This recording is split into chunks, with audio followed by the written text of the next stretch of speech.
Well, happy Friday, everyone. Welcome back to the Prepared Mind channel. It is 0:30, breaking out of the bunker, heading out into the dark, searching for the light. Folks, we keep getting threats of the big one. The big one. Well, what is the big one? Well, the big problem, the big thing, the big event. That's what they keep promising us, the big one. Well, this week they actually were talking about the big one in California, the earthquake that's coming. You know, that made it into the news cycle. The big one scaring everyone in the West Coast. That wasn't all. No siree. They don't want it just to be for California or even Oregon and Washington. The big one, folks. The media is also giving us the story about the New Madrid fault.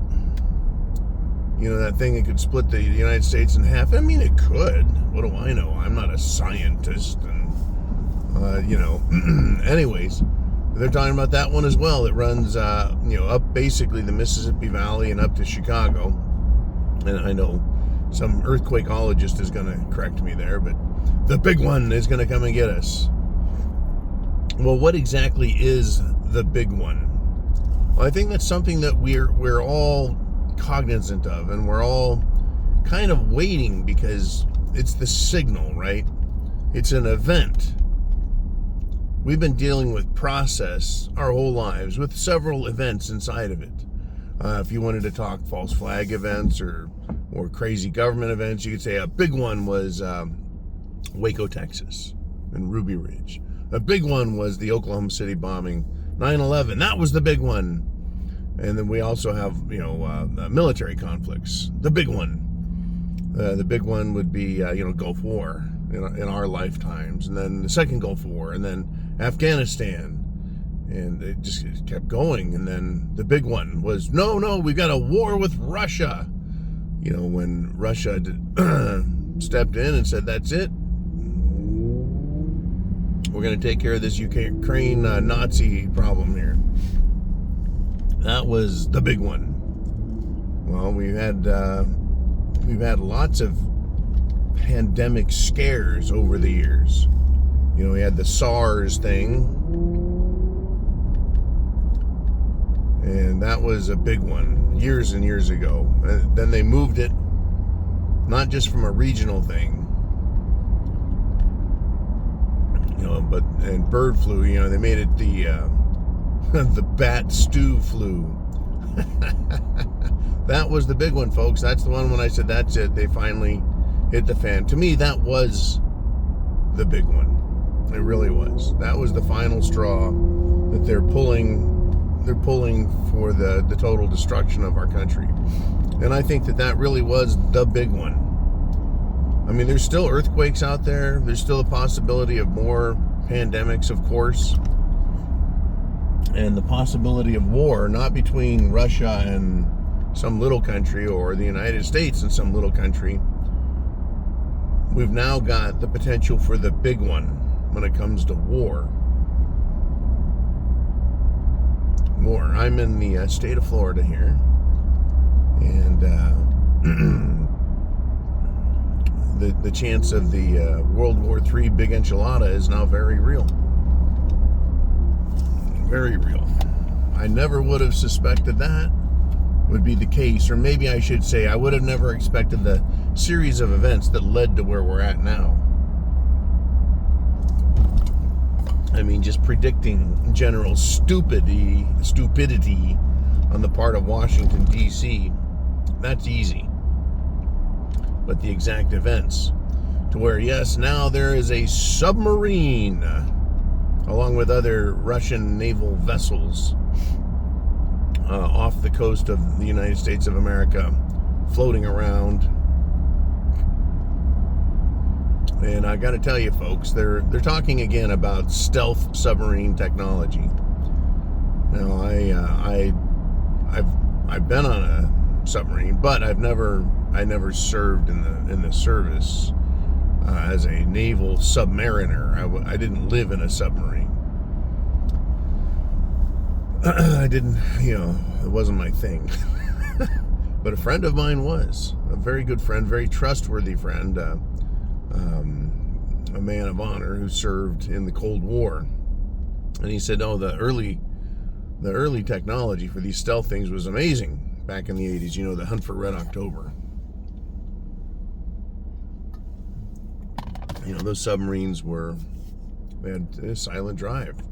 He said the issue they had, though, not the Americans, but the Russians, is you could hear them, the people inside. They found ways to track the sounds that were made that they didn't anticipate, like flushing toilets. And just the way the boat operated, they knew who was in charge of it. It's very intense work. So, since then, have they improved these silent or stealth modes? Odds are, yes, they have. Have they improved their ability to listen, to these boats and figure out how do you track them? The answer is, again, I'm sure yes. The big question, though, is there a gap between the new technology and the discovery of it, to track it, to understand it? In other words, the question I'm asking is, how likely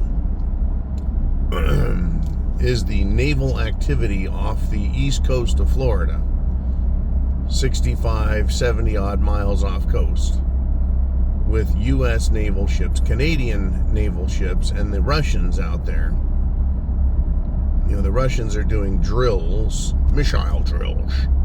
They're doing drills, and what are the odds that is just a distraction? It's just a distraction. Designed. It's a distraction designed to allow the real mission to be fully successful. Right? Calling this the Cuban Missile Crisis 2.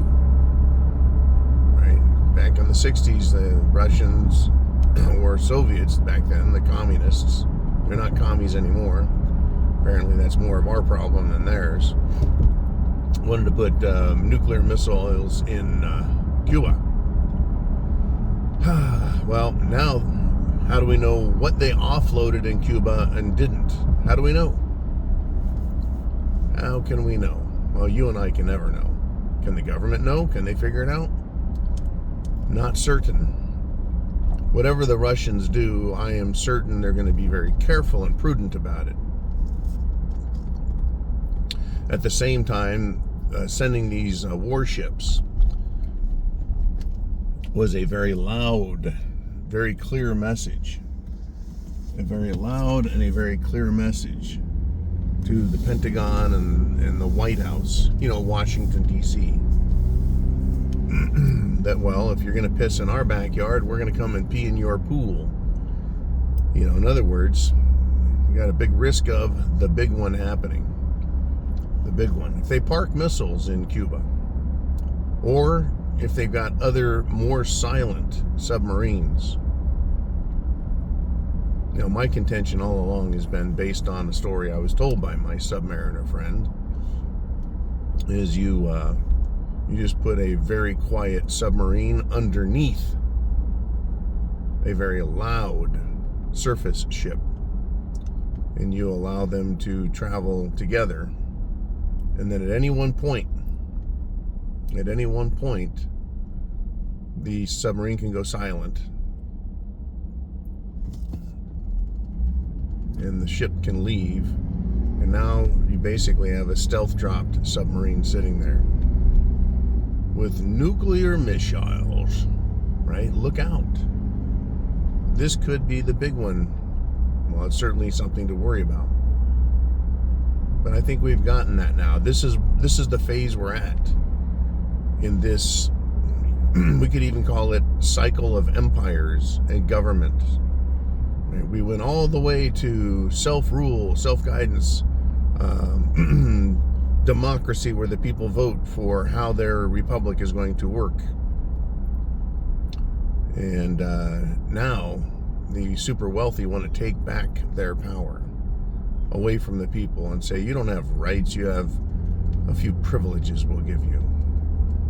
Right? They tried that other experiment, letting people govern their own lives and keep their own property, and look what that got us. A bunch of stupid, happy people. In any event, this is where we're at. You know, we're just waiting for the big one to pop off. We're going to have an economic collapse. We're going to have war. No telling, folks. I just know the big one, they're telling us all about it. Earthquakes, asteroids, UFOs. We're right there. They are destroying the country, though. Their fruitcake schemes and their denial of this thing called the Constitution. Oh, at some point they're just going to say, that was just a myth. It was just a myth. There's no Constitution. That would be a big whopper of a lie. Joe Biden could tell that one. Anyways, folks, chance favors. The prepared mind is yours. Semper Fi, Godspeed. And I'll be back for the Friday free-for-all. I'll see you then.